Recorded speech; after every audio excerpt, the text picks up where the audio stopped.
Hello and welcome to this very special edition of Initiate Talks, where we're going to explore how the Netherlands has and is responding to combat climate change, and why this country's entrepreneurs have a fundamental role to play. To do this, I'm delighted to be joined by His Royal Highness Prince Constantijn van Oranje, who's Special Envoy for Techleap, and also Marcel Beukeboom, who's Climate Envoy for the Kingdom of the Netherlands, Ministry of Economic Affairs and Climate Policy. A warm welcome to both of you. I'd like to start really something slightly off that brief, but before we get into the main part of the interview, Constantijn, can you briefly explain to us what Techleap is and why it's so important in the Dutch ecosystem, innovation ecosystem? Yeah, thanks for the question. Techleap is now a fully government-funded program to do whatever we think is necessary to provide a better climate for tech entrepreneurs. And we're focusing on access to capital, to talent, markets, and technologies mainly. And we're working with startups and especially scale-ups, focusing on all of the barriers that there might be to scaling companies in and from the Netherlands, and learning also from those scale-ups to then improve the kind of the structural factors that determine if the Netherlands is a good ecosystem for tech entrepreneurs or not. So we're really trying to boost everything we can to support tech entrepreneurs. Great. Now that's a good starting point. We'll go into more detail a little later. But Marcel, I have a question for you. Something that's dominating our lives at the moment, and I don't mean the US elections. COVID, the impact the pandemic is having. Now, what do you see as the green agenda is very important, but what impact do you see the pandemic making, not only globally but also for the Netherlands? Well, what is being shown now is the interdependency or the interconnectedness between all kinds of issues. You can't separate the one challenge from the other, and we are now focusing on health. But we do see that there are connections to the way we treat our ecosystem, but also the way we have designed our economies. And you can't come up with a solution for the one without looking into the other. And I think that's an important lesson that we have learned over the past 7 or 8 months, that we have to have an integral focus and a holistic approach to the solutions that we propose. And I think another lesson is that we should learn to look long term. So the decisions that we take now sometimes have an effect for the longer run. And there is a danger. Now we are designing all kinds of recovery packages that we do lock in ourselves into the old system. And I think there's an opportunity now to do it the right way, and not going back into what we used to have, but really designs our economy and our system for a new and brighter future. No, I have to say, we'll get more into the Green Deal with a question, but I think what you're saying there, it is our opportunity to really start again. It is that opportunity to make a big change, and it's very interesting you saying that. But staying on the subject of COVID-19, Constantijn, with regard to Dutch innovation, obviously there is an impact specifically on ecosystems, on funding. What do you see as sort of the initial impact that the COVID situation has had on scale-up startups, and what do you think the government and significant stakeholders could do to help this situation? Yeah, so I mean, there's an issue in cash, basically, just reduced revenues. Some sectors very hard hit, everything that's to do with booking and events and tourism and travel. But there are many, well, we know the domains that have been hard hit. Then there is the postponement of investment, which is a big issue. If you are building your company on a kind of a rhythm of Series A, B, upwards, and those investments are postponed for half a year, that can be really complicated. But so far, we've seen that with the help of the government to provide a bridging credit for these companies in form of convertible loans. Actually, the situation has been managed quite well. that it must say it's a bit biased towards companies that are doing well, because it's a loan, there's some kind of requirement to that you have the ability to repay. So it's more about companies supporting going to companies that are a bit more established. On the other hand, companies that are still really ramping up or really in the startup phase won't have revenue anyway, so they will mostly depend on an investor. So on the whole, I think the good news is that most companies in the startup sphere are more on trend than the legacy companies. So they will be betting on the food transition or energy transition or remote working, remote education. Actually, they've been pulling forward many of the innovations that were there that were always postponed in terms of the implementation, for instance, in education and healthcare, are now kind of being implemented. So in some ways, for some categories of companies, the crisis has actually come as an accelerator to their business, because now mainstream procurers had to procure services that before they were postponing. So that's been quite good, and I completely echo what Marcus said. This is the moment we should look forward, and also in the recovery packages to really invest in those big transitions, and not try to look back and sustain what wasn't sustainable anymore. It's just that we didn't see it because the time horizons are pretty long. But COVID has reduced those time horizons, and we should start investing on them. Yeah, and just Constantijn, just carry on from there. Obviously, you're very passionate about entrepreneurship with your involvement with Startup Delta and now Techleap. It's quite interesting in these situations. You sort of back an entrepreneur in many ways because that's the nature of the beast, really, to be resourceful and to really adapt. But how do you see now the role of the larger players, the industry, government to a certain extent, the role that they can play to not financially but to support this disruptive technology? Well, I think financially still is an issue, because especially if you look at energy transition, many of the startups are deep in deep technology and require much more capital, longer term time to market, and that capital is rarely available in Europe and mostly supplied by government. So especially if they're very research intensive, often startups are still, I say, at the end of a research project, and not so much a company that's actually producing revenue and has a working business model. So capital still is an incredibly important role, provider of capital, that the government can play. But obviously, in setting norms, in determining the acceleration of energy transition towards or the electrification of mobility, all of these things, governments can actually usually accelerate and support, making the business models of these viable. Typically, I mean, I come from a different background. I used to be at the European Commission and dealing also with telecoms, and we wanted to get fiber to the home, investment into fiber to the home. But as long as the business model for copper is better or cheaper, why would a company invest in fiber to the home? And the same with energy. If energy is cheaper, even if it's subsidized through our fiscal system, that's something the government can change and make it more expensive and make the business model of the alternative far more attractive. And their governments have a big role to play. Yeah, I think we see that with the carbon tax that's being discussed. I think you see subsidies around electrification, electric vehicles, transportation, and I think that's developing that business model is very important. It's quite interesting, Marcel, coming to you. If you look at the Netherlands, something I read recently was the International Energy Agency. They had a report, as they do quite frequently, specifically on the Netherlands.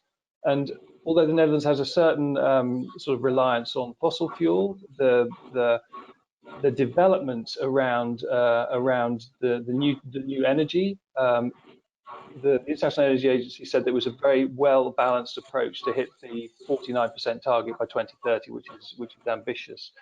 What are really the Netherlands' guiding principle to really put themselves in this strong position to push forward to 2050, and how can other countries really learn from them?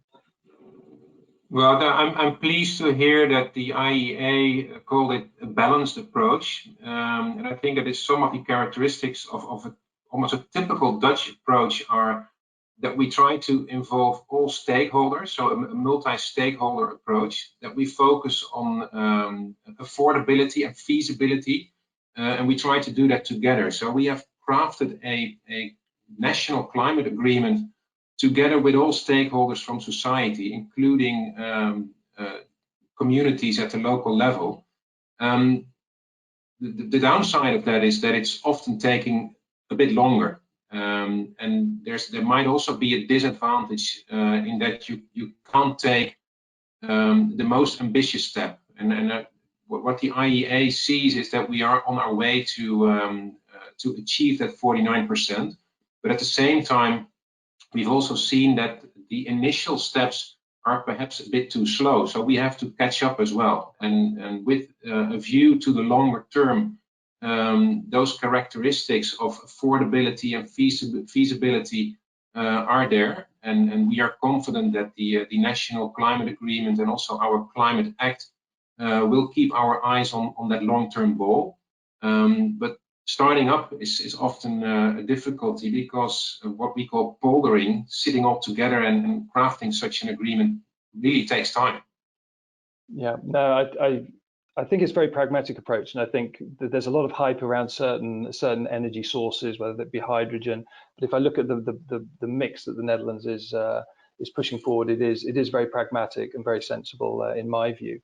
But you have the EU's Green Deal. It is very ambitious. And I think quite rightly so. I think it is very, very important, and we've seen that with recent recent events. How do you see the policy initiatives translating into actions, and then also the biggest challenge is actually engaging with the consumer of whatever that could be? How do you see that sort of policy to action to engagement with consumers? Yeah, well, perhaps that's around the same characteristics involving people in this whole process. And I think there's a link to the subject that we're discussing here today, innovation.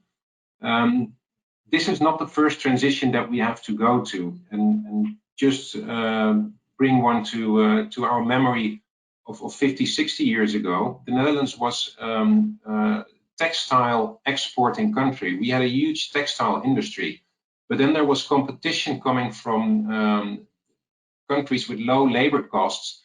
And the industry soon realized that that was a competition they would lose in the end. So there was a lot of focus on innovation, on getting to services and high-end fibers.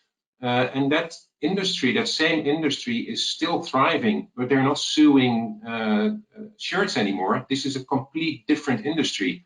And I think if we look to energy, if we look to chemical products, we are at the beginning of a similar kind of transformation. And I think that the work of Prince Constantijn is crucial to that, is stimulating that kind of changes in the sectors and realizing that we have to look at that longer term, but also take a few new boundaries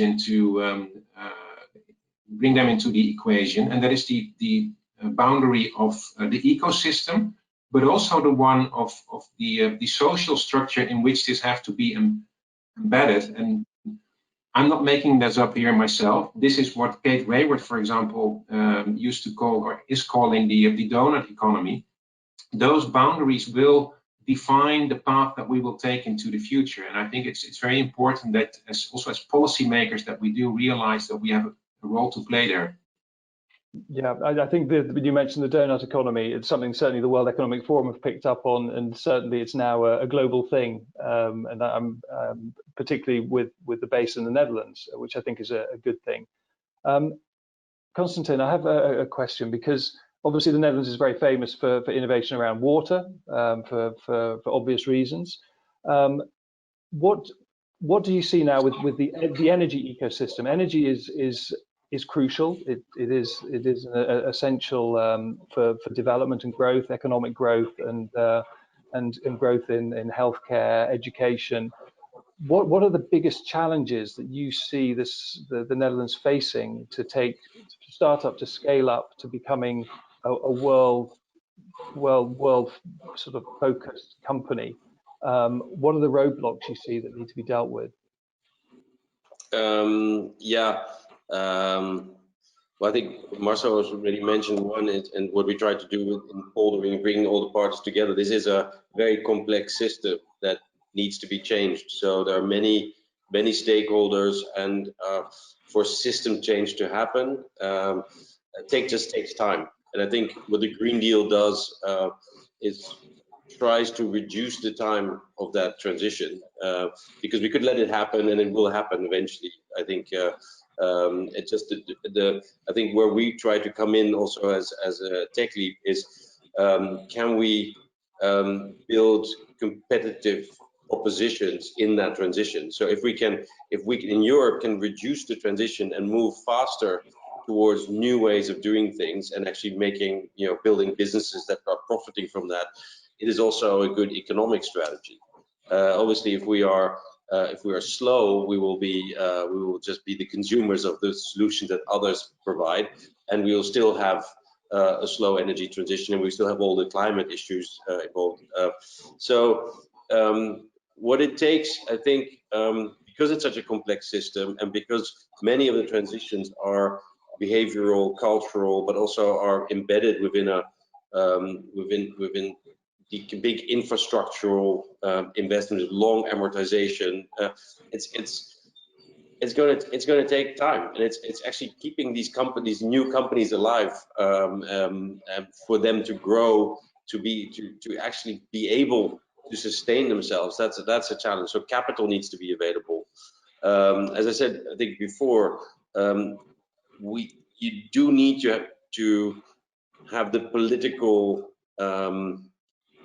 strength, and you have to be daring enough to go against the vested interest, and the vested interest has to change, and that will be painful. The jobs will be lost, industries will change, profits will forego, shareholders will be upset, and it's really a choice to the politics, how fast they want to push the transition. So they could put a date to abolishing all internal combustion engines in the Netherlands. You can put it at 2025, or you can put it at 2030 or 45.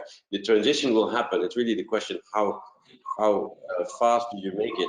And if the government is more ambitious, there's more space for new companies as well, because the transition is going to go faster, more money is going to flow into new things. So that's one movement. The other movement is the movement of capital itself. I mean, if you look at BlackRock, Larry Fink, and that whole movement, saying we will not invest anymore in the past. We're going to start investing in the future.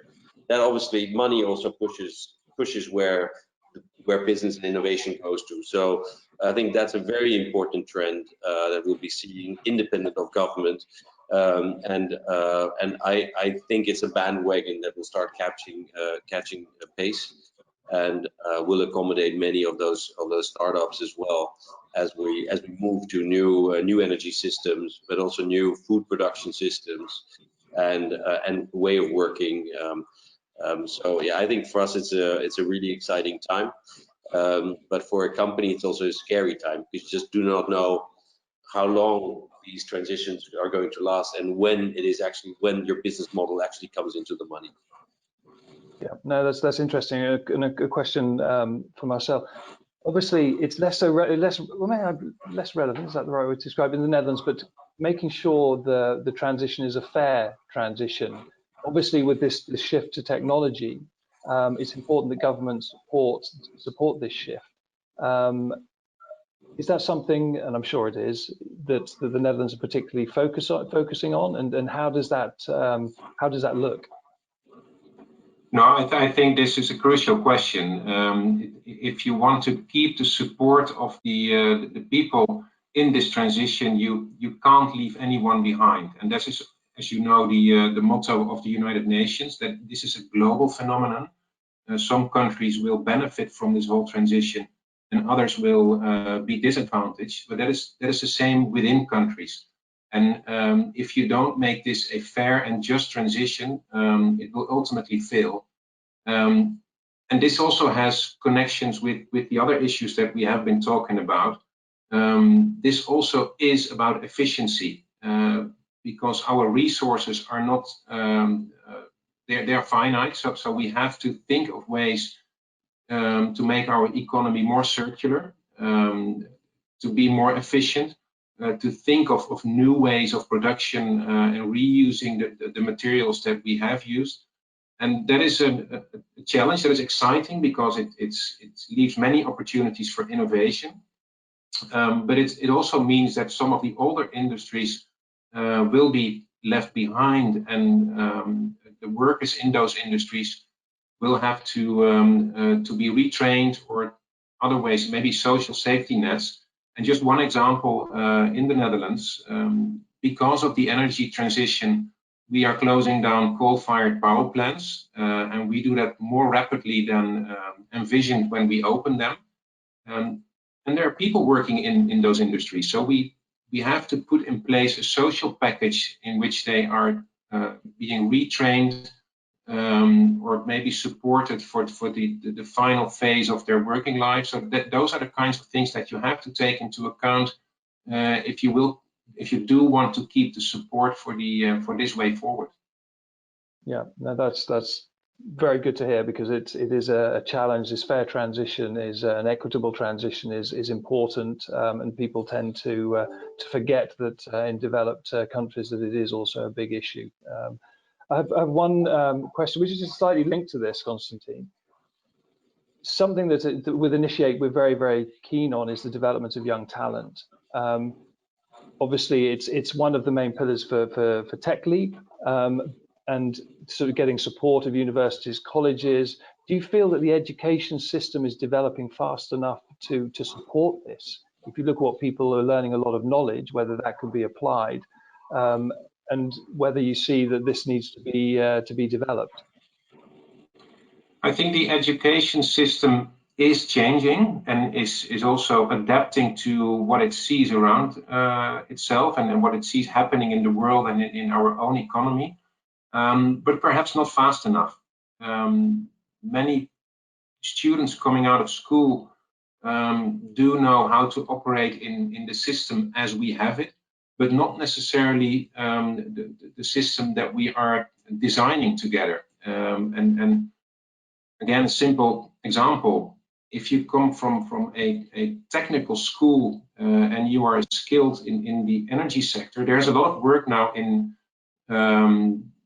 call it the fossil fuel sector, and not so much in renewables. And you can project that in 10, 20 years time, that will be the dominant feature of our energy system. It will be around renewables. So we do need skilled people to maintain wind turbines, solar farms, and things like that. And there's a discrepancy between the workforce as we have it now and the one that we need to have in the future. And schools and universities need to adapt to those new circumstances, sometimes have to redesign their whole curriculum, and that takes time.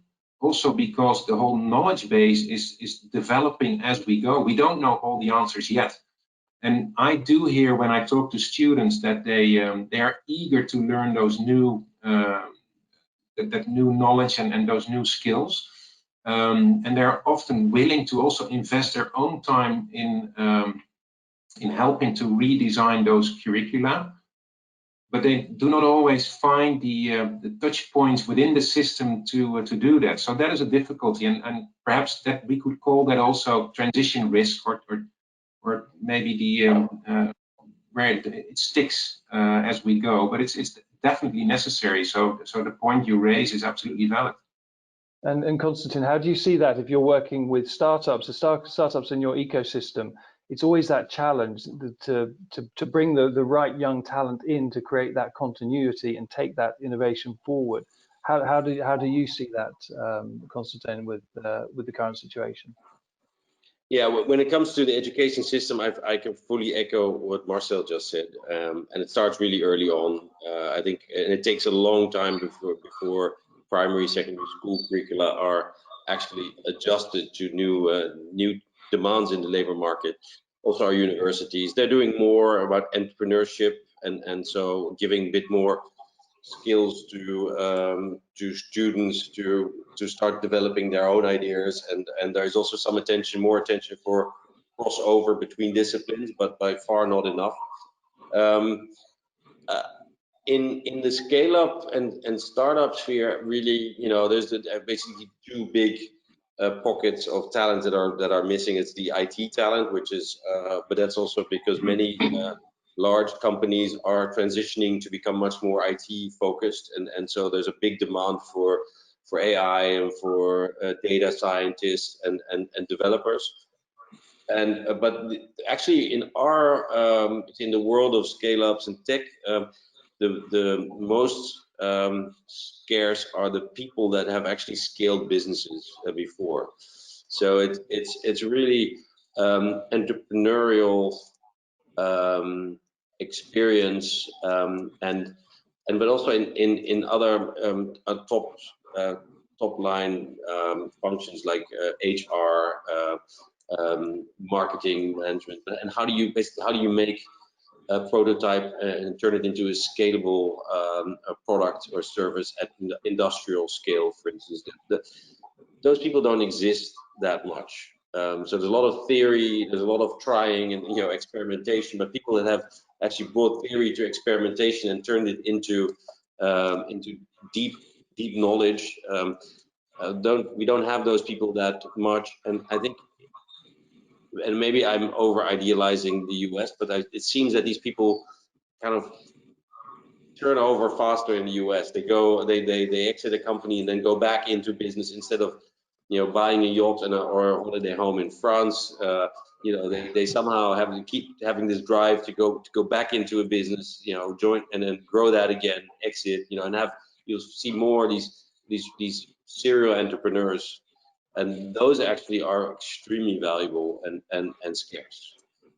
So, and you see the phenomena certainly with China of the returning entrepreneur, returning from their experience in normally the west coast of America, and then returning and bringing that knowledge back. But I think it was if it was easy, we'd have a lot of these people involved in there. But it is that experience of taking a company and an idea in many instances and making it competitive on a global basis, which I think is we sometimes forget it's a real skill, and many companies you'll see that the people that are building the company are not the same that are going to take it to become a sustainable business. And having said that, obviously there's a lot of demand for people in data, data warehousing, but also if we want to turn the industry into, we had this discussion about the north of the Netherlands wanting to become, a hydrogen economy, but also wanted to get Elon Musk's gigafactory there and focus on batteries. That all requires skilled people, and we don't have those in large numbers. So where are these people going to come from? I think that is a much it's a bigger challenge to say, well, who are going to drive this transition? Who are the hands and people and the minds? I don't know. I have no. That's maybe Marcel has a program running that already. That you want to share. This is a very interesting subject, and you made the comparison with the United States. And I lived in the United States, and I went to a university there as well. And in the United States, the whole school system, but perhaps the whole society, is geared towards rewarding excellence. So that you are stimulated to reach the top, and you can fail again and go back again. Whereas in the Netherlands, we pride ourselves in having a high average. So in schools, we give it an extra push for those pupils that are left behind to also pull them to the average. And the result of that is that basically all schools and all universities in the Netherlands are of good quality. But perhaps we don't spend too much time in stimulating excellence. And for that reason, this whole program, Techleap or related initiatives are so almost un-Dutch, as they do just that. They try to find excellence, maybe outside of the systems, and also create those excellent pupils, entrepreneurs, researchers that can reach a little bit higher, perhaps than the average system in the Netherlands allows them to do. I'm happy that we have that system, because when I look at the United States and I see so many schools of poorer quality and the inequality that is in the system, I wouldn't long for that in the Netherlands. But on the other hand, I sometimes hope or wonder what we could do to actually push those people that are perhaps held back because of that same system. No, this topic is interesting, and I have this conversation with many businesses and institutions around Europe, predominantly. And I think we could talk for a long time, but unfortunately we've run out of time. But what I've really taken from this is certainly the drive and the passion to develop scale up startups, develop new technologies in a sector that Europe has really identified that it really wants to be leading, one of several, but the energy sector. And I see a joined up approach with the Dutch government and that ambition and the positioning globally. And I think, you know, it's no wonder that there is the praise in the International Energy Agency report. And I hope that initiate our connection with Techleap, we can help develop this and position these companies and businesses on a global platform as well as the European platform. So thank you very much for joining me. I've thoroughly enjoyed it. It's been wonderful. And just one quick thing for the people that are watching this, coming up on the 3rd of December at 11 o'clock, we have a session on the Dutch innovation, flattening the climate curve, accelerating the energy transition session, where Techleap scale-ups will be presenting their inventive solutions, followed by a panel discussion. So that's the 3rd of December at 11 o'clock. Marcel, Constantijn, thank you very much. It was a real pleasure. Same here. Thank you. Bye-bye. Bye-bye.